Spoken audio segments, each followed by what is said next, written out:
Hey guys, Dark Humility here with yet another Season 7 Project Diablo 2 beta, closed beta, mini guide, and demo.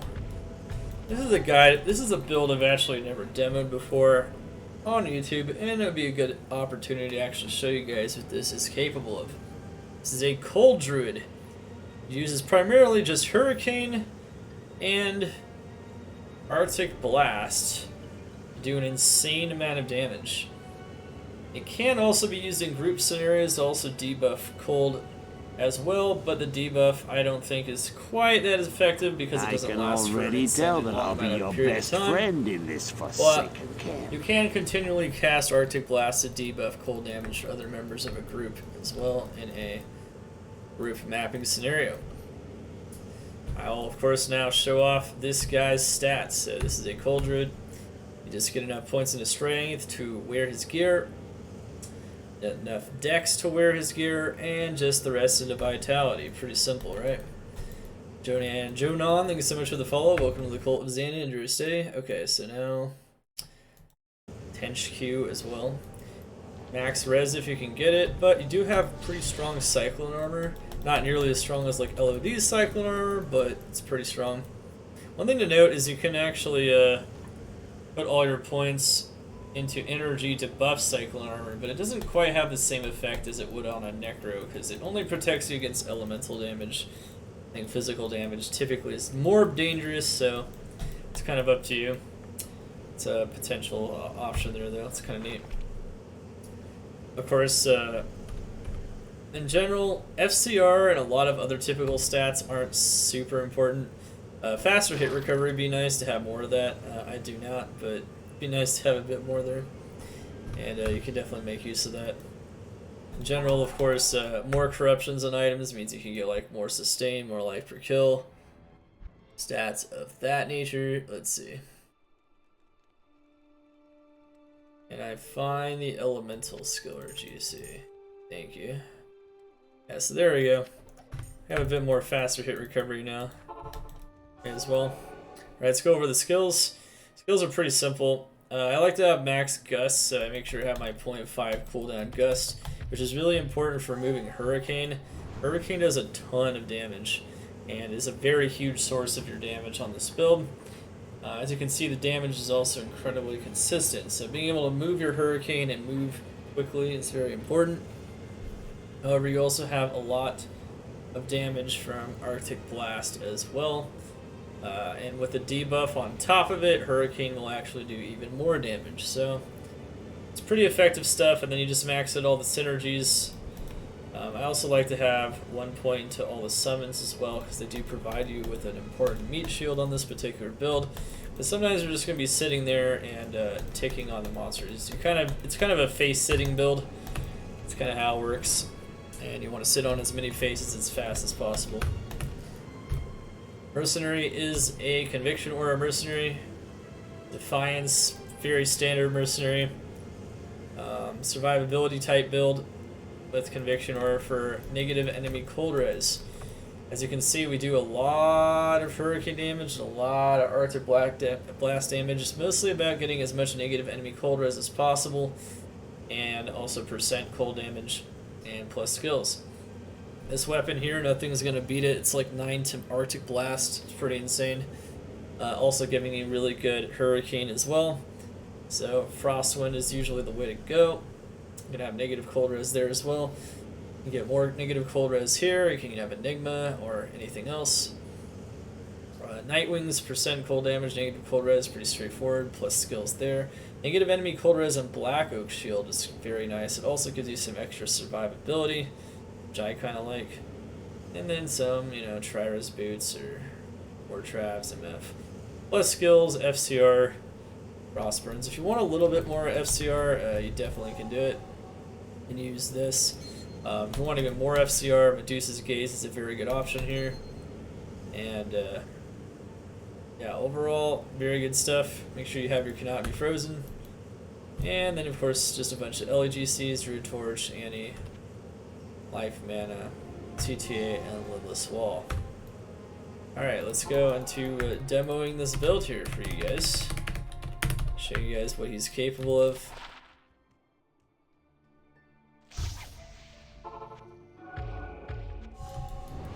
We're gonna show off cows here first, like we often do. Not always though.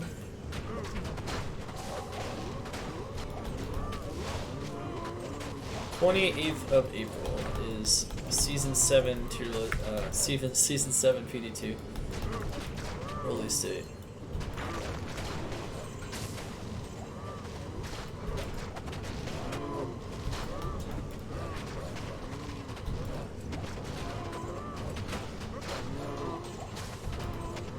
See, once I get that negative res debuff on them, they pretty much just get flattened.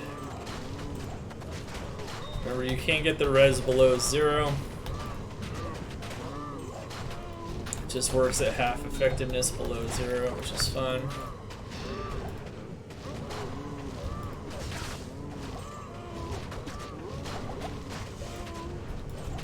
With all your pets and cold damage, the monsters don't always hit you, which is kind of cool. One thing to note is if you do encounter any cold immunes, typically take care of them with some tornadoes. They also buff tornadoes as well, so that's kind of neat.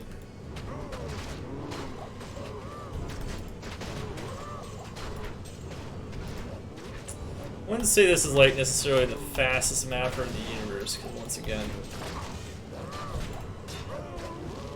pretty dependent on this face sitting thing. High level gust is going to allow you to move from pack to pack quickly though. You can see it's very powerful, very fun, very strong.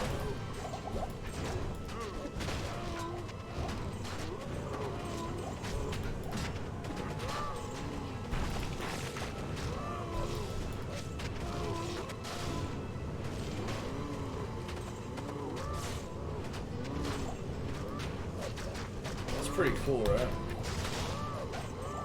Very cool build. But of course, I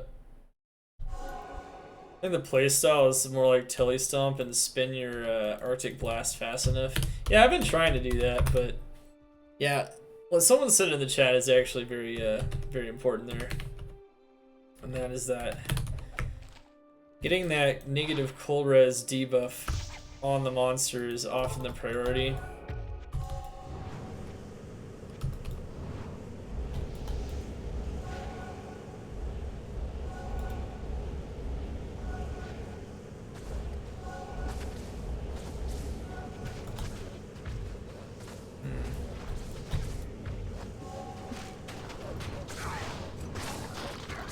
It's very difficult though to actually get the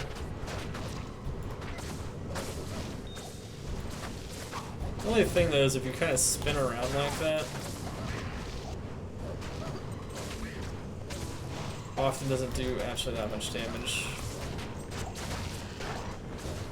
Yeah, you can definitely do that though.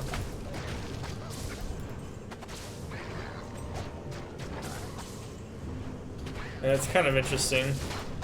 Notice though that if you try spinning around like this though, it doesn't necessarily hit everything. So it's like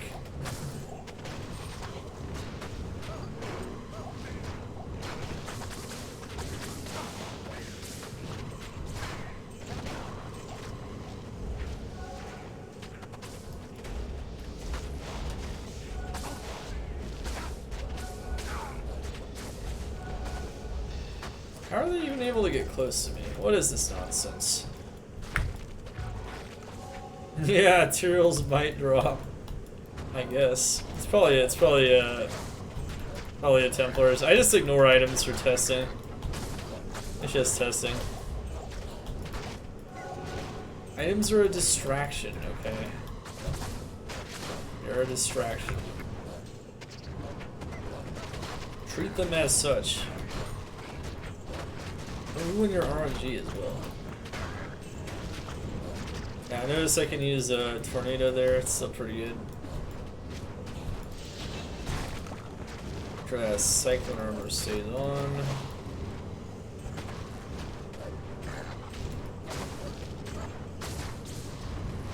I noticed that hurricane itself does a lot of damage.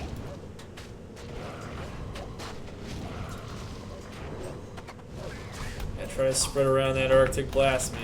Get it, get it, get it.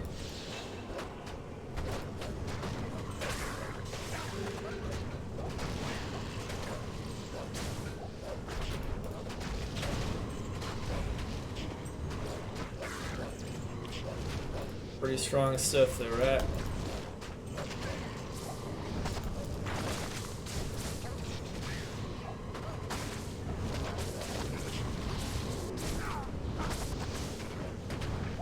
I believe you.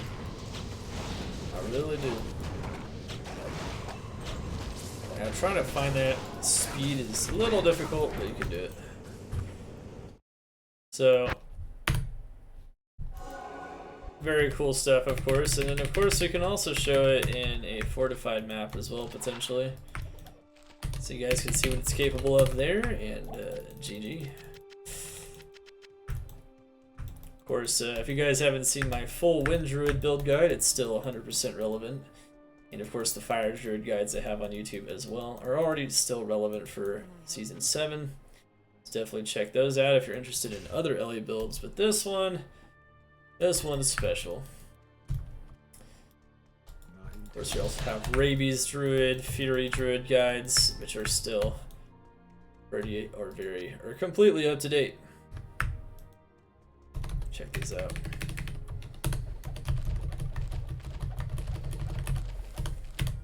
Items ruin my mapping time. I know, that's all that matters. But my mapping experience.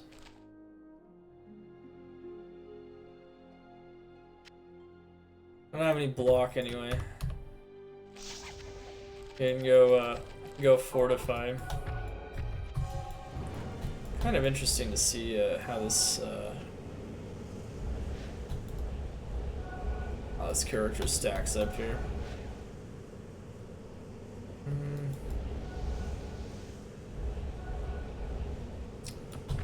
Making your animals on your offhand where you actually have plus skills for it, not a bad idea.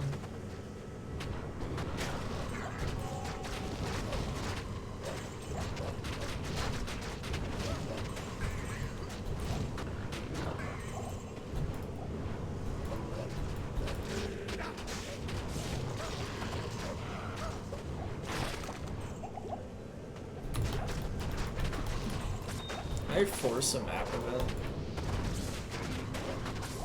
I think that's what I'm gonna do. I'm gonna force a map event. You know, I honestly wonder if the tornado buff is for this build. So you can still kill things with it that are like pulled in.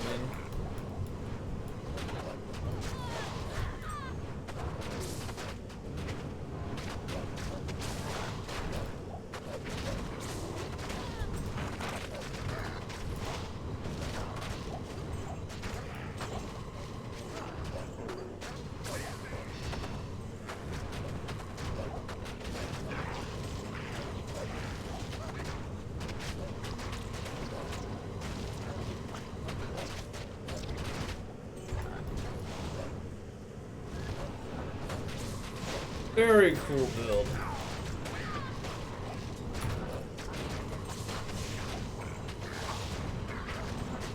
I'm burning through this dude's HP here.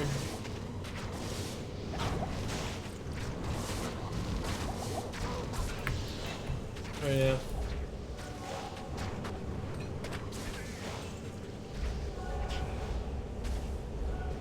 Those animals on the plus skill offhand for those. Keep up your buffs and ruin the monsters. Yeah, anyway, hope you enjoyed this demo of this awesome build. I'll see you guys in the next demo. Check them out, baby. Let's get it. As you can see, fortified mapper crusher.